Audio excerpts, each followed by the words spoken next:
is there any telltale sign or anything right away that makes you say that this vendor is not a fit for you on the reverse side of it?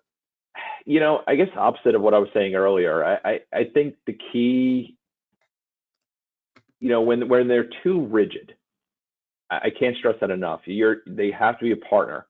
And when you have a company come in and this is, here's a piece of paper and this is what we do, and we don't vary from that, and there's no flexibility in that, and there's no, if you need somebody, can somebody join a bridge with us during an incident? We don't know if it is yet, but we want someone from your side, so we're actively looking. No, that's not something we do. If you can't, again, I treat them, if this is one of my staff members as opposed to the MDR, that's exactly what you should expect of them. So if my staff member is sitting next to me and go, hey, can you go look at the log? Can you jump on a call? Those are the same expectations that I have of the MDR. So if you get that feeling, or you're getting a lot of pushback on those requirements, that's usually an immediate red flag for me that it's time to look somewhere else. To your point, there's 300 of them, and you'll be able to weed some out pretty quickly.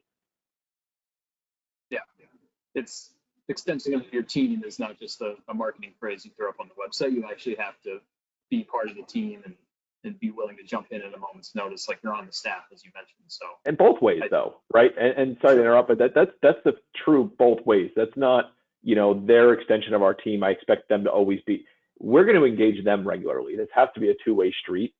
So don't just treat them only when you need them. Set up your weekly calls. What are we seeing? What are we not seeing? Just almost like a staff meeting. So work closely with them, and you're just going to enjoy it so much more. That makes sense. Mike, anything from your perspective on that? Yeah, I think partnership is key always. I think that we talked about this a lot. If you can call them when need be, and they're readily, available and jump on a bridge, I think that makes a lot of difference. I think that it really, a lot comes down to just like, what's the working relationship, right? If the working relationship is bad with kind of like the management and the account team and the ability to kind of like add services as needed, ad hoc, and kind of like figure it out when need be, I feel like you're in a good place. And I feel like if it's treated more like, oh, you need this thing, hold up, let's kind of like, go through the contract process, et cetera, when I'm in a moment of need and I'm vulnerable. If I need this, forensic service because we have a live incident right now, but I have to go through a contract process, then probably I'm not going to have the best feeling.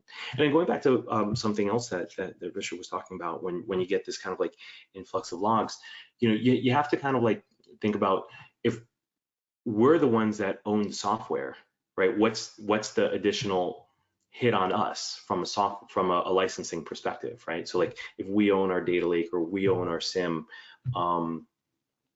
is it SaaS, right? Is it a managed solution? And then what's the added hit on us if the MSSP or MDR service is not properly tuning everything out? So, he really hit home with me when he was talking about,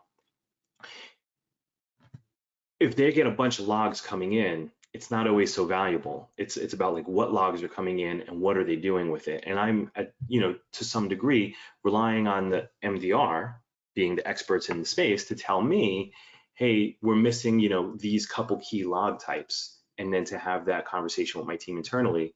And then that's only going to happen if we're doing this different kind of testing year round, and if we're having these kind of like weekly and bi-weekly meetings and discussing all of these things, rather than putting it in place and then just like hoping they piece together if an attack is happening, and then let us know. So